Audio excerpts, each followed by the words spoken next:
X की power 2/3 plus x की power 1/3 is equal to 2 को संतुष्ट करने वाले एक्स के मानों का योग क्या होगा। यानी कि इस एक्स का और इस एक्स का दोनों एक्स के मान जो निकलेंगे उनका जो योग होगा वह क्या होगा, ये हमसे यहाँ पर पूछा गया है। ठीक, तो देखिए इसे किस प्रकार से सॉल्व करना है। तो देखिए एक्स की पावर 2/3 प्लस एक्स की पावर 1/3 ये आपका दिया हुआ है। ठीक, अगर हम यहाँ पर चाहें तो ये जो आपकी 3 पावर जो नीचे लगी हुई है यानी कि 2/3 है, तो ये 3 जो नीचे लगा हुआ है यदि हम इसे कैंसिल करना चाहें तो क्या हम यहाँ पर ये कर सकते हैं कि इन दोनों का होल क्यू कर दें। जब हमें इनका होल क्यू करना है तो हम यहाँ पर बराबर में जो लगा आपका 2 है इसका भी हमें होल क्यू करना होगा। ठीक, अच्छा समझ आ गया होगा। अब यहाँ पर देखिए यदि हम इसका क्यू करते हैं तो आपको अच्छे से पता होगा a प्लस बी का जो होल क्यू होता है वह क्या होता है आपका A cube plus B cube plus 3 into A into B और ब्रैकेट में ए प्लस बी। ठीक, यही होता है। अब यहाँ पर देखिए इसका यदि हम क्यू करते हैं तो 3 पावर से 3 पावर कैंसिल हो जाएगी, सिर्फ यहाँ पर क्या बचेगा एक्स की पावर 2 एक्स की पावर 2 प्लस यहाँ पर 3 पावर कैंसिल हो जाएगी, यहाँ पर कितना बचेगा 1 बचेगा सिर्फ एक्स। ठीक, इसके बाद A cube plus B cube plus 3ab plus 3 into A कितना है आपका बी कितना है आपका। ठीक, A cube plus B cube plus 3ab और ब्रैकेट में ए प्लस बी यानी कि एक्स की पावर 2/3 प्लस एक्स की पावर 1/3। अब यहाँ पर क्या हो जाएगा आपका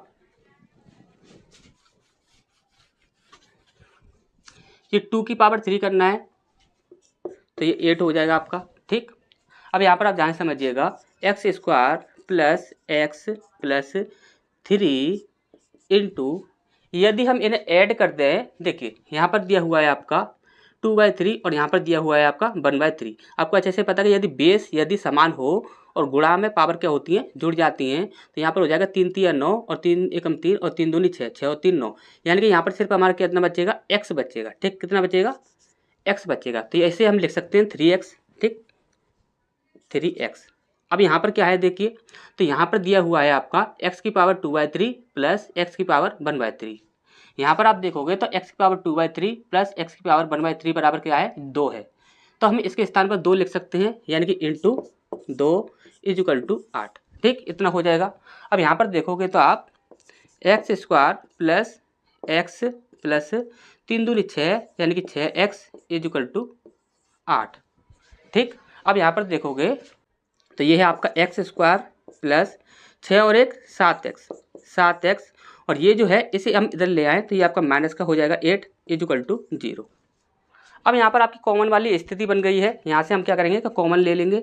कॉमन लेंगे तो हम क्या करेंगे, देखिए हमें क्या करना है कि यदि हम जोड़ते हैं तो हमारा 7 आना चाहिए और गुणा करते हैं तो माइनस का 8 आना चाहिए। ठीक, यदि हम यहाँ पर ऐसा कर दें कि एक्स स्क्वायर और यहाँ पर प्लस का 8 ले लें, प्लस का 8x ले लें और माइनस का 1x ले लें, क्या ले लें माइनस का 1x ले लिया।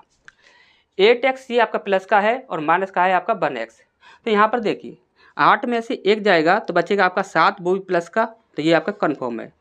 8 में यदि हम 1 से गुणा करते हैं तो 8 एकम 8 यानी कि प्लस का ये है और ये माइनस का है तो ये क्या हो जाएगा माइनस का 8। तो ठीक यहाँ पर आपका बिल्कुल सही है। ठीक, तो यहाँ पर हो जाएगा -8 इज इक्वल टू 0। अब यहाँ पर हमारा 1 कितना जाता है तो यहाँ पर कॉमन ले लेते हैं तो ये हो जाएगा x, यहाँ पर हो जाएगा x प्लस 8।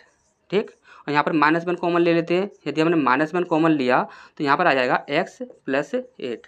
ठीक, अब यहाँ पर बनता कितना है हमारा, एक तो बनता है हमारा x plus 8 is equal to 0 है तो x की वैल्यू कितनी हो जाएगी, ये उधर चला जाएगा तो माइनस का 8। ठीक, एक तो हमारा ये निकल कर आ गया और दूसरा क्या है x minus 1 is equal to यदि 0 है तो x की वैल्यू कितनी आ जाएगी, ये आपका इधर चला जाएगा तो ये प्लस का 1 हो जाएगा। ठीक, एक हमारी ये वैल्यू निकल आ गई। हमसे क्या पूछा गया था कि दोनों मानों का योग क्या होगा। अब यहाँ पर देखिए ये आपका माइनस का 8 है और ये आपका प्लस का 1 है, इन दोनों को यदि हम योग करते हैं तो हमारा कितना बच जाएगा माइनस का 7। ठीक, और यही हमारा आंसर हो जाएगा। -7 कहाँ पर है तो देखिए बी ऑप्शन आपका सही हो जाएगा। ठीक, अच्छे समझ आ गया होगा। नेक्स्ट क्वेश्चन की ओर बढ़ते हैं। इसके बाद नेक्स्ट प्रश्न हमारे यहाँ बोला गया है x plus y ratio x minus y is equal to 5:1 है। तो x square plus y ratio x square minus y का मान क्या होगा, ये हमसे यहाँ पर पूछा गया है। ठीक, अब यहाँ पर हमें क्या चाहिए कि यहाँ पर हमें एक्स और बाई की वैल्यू चाहिए। जब हम यहाँ पर रख देंगे तो हमारा क्या होगा, आंसर निकल आएगा। ठीक, अब यहाँ पर आप ध्यान से समझिएगा, यहाँ पर दिया हो कभी भी आपको ऐसा दिखे कि एक्स प्लस बाई नहीं, चाहे कोई भी ऐसी संख्या दिखाई दे, ठीक, तो इस प्रकार से दिखे कि प्लस में हो फिर माइनस में हो और उसका रेशियो दिया गया हो। ठीक, तब आपको क्या करना है कि जैसे कि यहाँ पर दिया हुआ है x plus y ratio x minus by, ठीक, इज इक्वल टू इसका रेशियो दिया गया है 5:1। ठीक, अब यहाँ पर हमें एक्स की वैल्यू चाहिए। क्या चाहिए, एक्स की वैल्यू। फर्स्ट की जो वैल्यू चाहिए, देखिए ध्यान से समझिए, फर्स्ट जो भी हो, एक्स हो, बाई हो, क्यू हो, पी हो, जेड हो, कुछ भी रखा हो यहाँ पर, तो फर्स्ट की यदि आपको वैल्यू चाहिए, जैसे कि यहाँ पर फर्स्ट दिया हुआ है एक्स, तो यदि एक्स की वैल्यू चाहिए तो आपको क्या करना होगा कि दोनों रेशियो जो हैं उनको आप योग कर दीजिए, कितना आ जाएगा 6, यानी कि एक्स की वैल्यू कितनी आ गई आपकी 6। और यदि हमें बाई की वैल्यू चाहिए, किसकी, बाई की वैल्यू चाहिए, यानी कि सेकंड वाले का वैल्यू चाहिए, तो सेकंड वाले की वैल्यू चाहिए तो आपको क्या करना होगा कि जो दोनों रेशियो जो होंगे उन्हें आपस में अंतर कर दीजिए, कितना आ गया आपका 4। ठीक, अब यहाँ पर देखिए ये दोनों संख्याएं जो हैं अभी एक ही संख्या से डिवाइड हो सकती हैं, तो 2 3 6 और 2 दूनी 4, यानी कि इसका कितना आ गया आपका 3:2 आ गया। ठीक, अब यहाँ पर आप इनकी वैल्यू रख सकते हो, जैसे कि X square plus Y square अनुपात X square minus Y square. ठीक, एक्स की जगह पर क्या रखोगे 3, तो 3 3 9 प्लस 2 रखोगे बाई की जगह पर 2 दूनी 4। ठीक, और यहाँ पर 9 माइनस 4, तो यहाँ पर कितना आ जाएगा आपका, यहाँ पर आ जाएगा 13 अनुपात, यहाँ पर आ जाएगा आपका 5, तो 13:5 आपका आंसर हो जाएगा। ठीक, तो 13:5 कहाँ पर है, तो बी ऑप्शन आपका सही हो जाएगा। ठीक, तो नेक्स्ट क्वेश्चन की ओर बढ़ते हैं। इसका नेक्स्ट प्रश्न हमारे यहाँ बोला गया है, एक व्यक्ति 1975 रुपये में एक वस्तु खरीदता है और उसे 12% पर बेच देता है, 12% लाभ पर बेच देता है, तो वस्तु का विक्रय मूल्य क्या होगा। विक्रय मूल्य हमसे यहाँ पर पूछा गया है, तो काफ़ी इजी है, लेकिन इस प्रकार के जो इजी प्रश्न होते हैं उसमें क्या होता है, थोड़ी कैलकुलेशन होती है और कुछ भी नहीं होता। तो यहाँ पर देखिए, सबसे पहली बात उसने क्या बोला है कि 12% की बात करें तो 12% जो होता है, 12% होता है 4 × 12 और 4 का 25, यानी कि 3/25 होता है। अब यहाँ पर देखिए वस्तु कितने की थी, 1975 की, कितने की, 1975 की।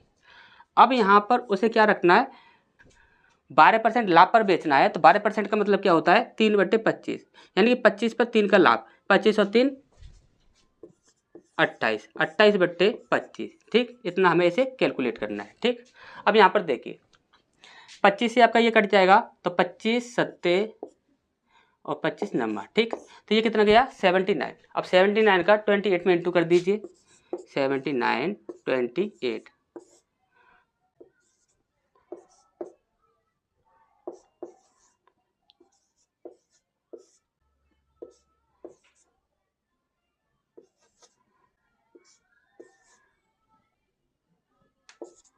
कितना आ गया आपका 22/12। ठीक, तो 22/12 कहाँ पर है, तो सी ऑप्शन आपका सही हो जाएगा। ठीक, तो नेक्स्ट क्वेश्चन की ओर बढ़ते हैं। इसका नेक्स्ट प्रश्न हमारे यहाँ बोला गया है, पी क्यू के साथ एक काम को 6 दिन में पूरा कर सकता है। पी जो है वह क्यू के साथ 6 दिन में पूरा कर सकता है। क्यू अकेला काम को 10 दिन में पूरा कर सकता है। इसके बाद बोला गया है, यदि पी अकेले काम को कितने दिन में पूरा कर पाएगा, ये हमसे यहाँ पर पूछा गया है। ठीक, अब देखिए P प्लस Q ये दोनों जो हैं वह 6 दिन में कार्य को कंप्लीट कर देते हैं। ठीक, इसके बाद Q जो है वह अकेला ही 10 दिनों में कंप्लीट कर देता है। अब यहाँ पर यदि हम कुल कार्य की बात करें तो वो आपको अच्छे से पता है कि एलसीएम होता है। इसका यदि हम एलसीएम लें तो देखिए 10 दूनी 20 और 10 से 30, यानी कि 30 जो होगा वह 6 से भी कट जाएगा, यानी कि कुल कार्य जो होगा, कुल कार्य वो कितना हो जाएगा आपका 30 हो जाएगा, यानी कि 30 काम जो है वह पूरा करना है। ठीक, P और Q एक दिन में कितना कार्य कर पाते हैं, तो 6 से भाग लगाएंगे, 6 × 5 = 30, यानी कि 5 काम कर पाते हैं एक दिन में। ठीक, अब यदि क्यू की बात की जाए, क्यू कितना कर पाता है, तो क्यू जो है एक दिन में 10 या 30 यानी कि 3 काम कर पाता है। अब यहाँ पर देखिए पी और क्यू जो दोनों का है और ये क्यू का है। यदि हमें चाहिए पी की वैल्यू, तो पी की जो आपकी एफिशिएंसी होगी, पी की जो क्षमता होगी वो कितनी होगी, तो हम क्यू यहाँ पर भी है, क्या क्यू यहाँ पर भी है, तो इसमें से हम इसे माइनस कर देते हैं तो हमें मिल जाएगा पी की क्षमता कितनी हो जाएगी, 5 - 3 = 2। यानी कि पी जो है वह एक दिन में 2 काम करता है। पी जो है वह एक दिन में 2 काम करता है, तो 30 काम को करने में कितना समय लगाएगा, 15 दिन। कितना समय लगाएगा, 15 दिन। ठीक, तो यहाँ पर देखिए बी ऑप्शन आपका सही हो जाएगा। ठीक, नेक्स्ट क्वेश्चन की ओर बढ़ते हैं।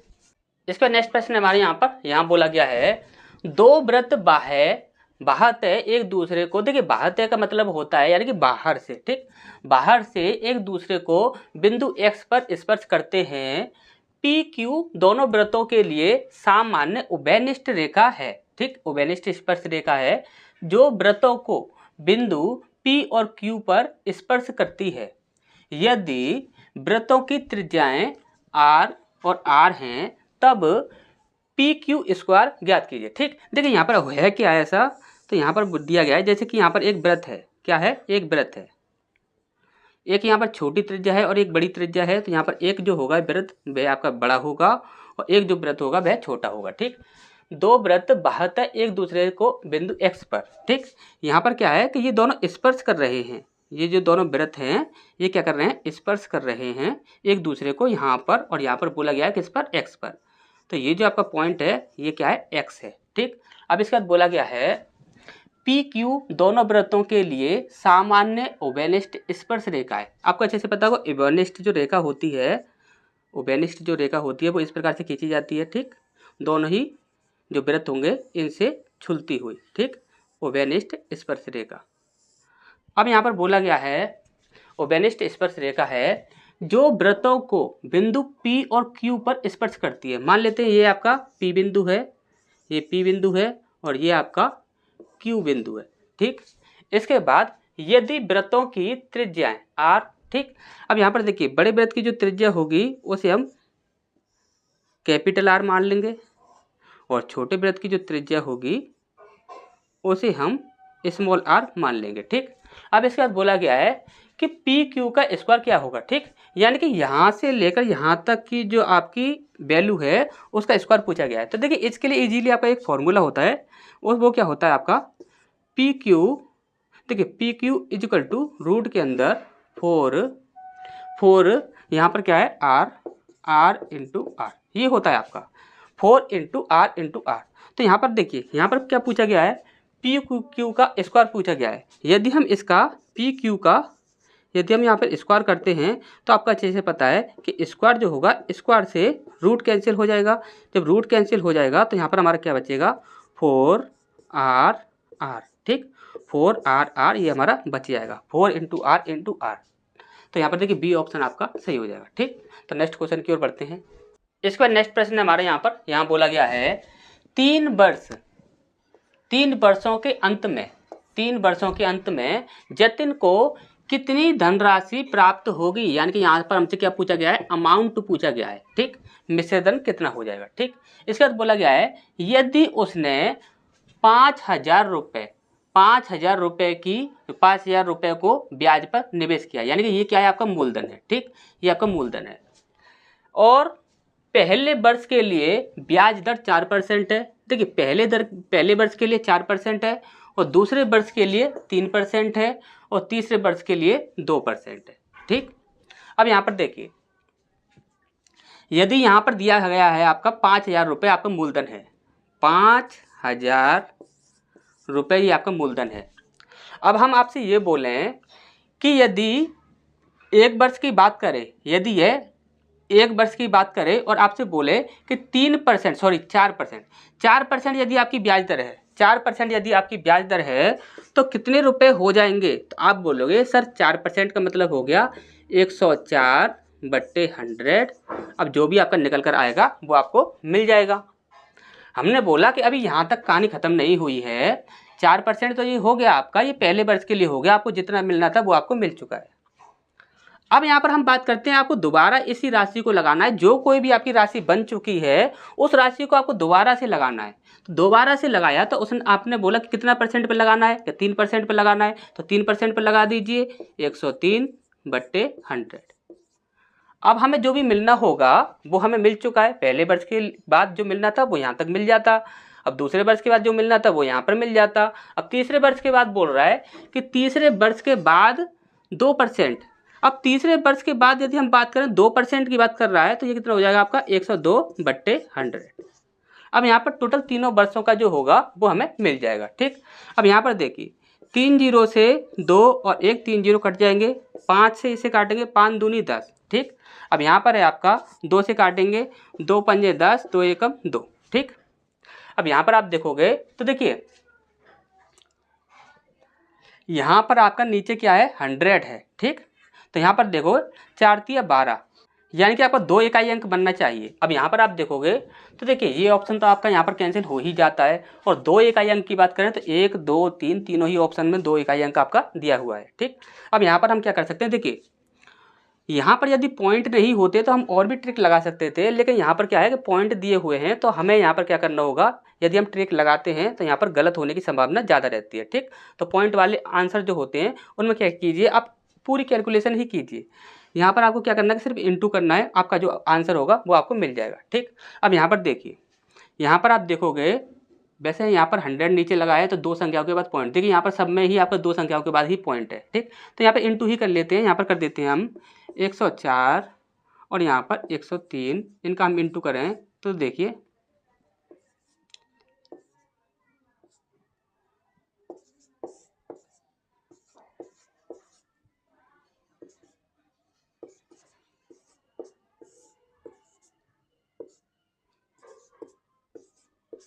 अब इसका इंटू कर देते हैं 51 से, 51 से इंटू कर देते हैं 21701।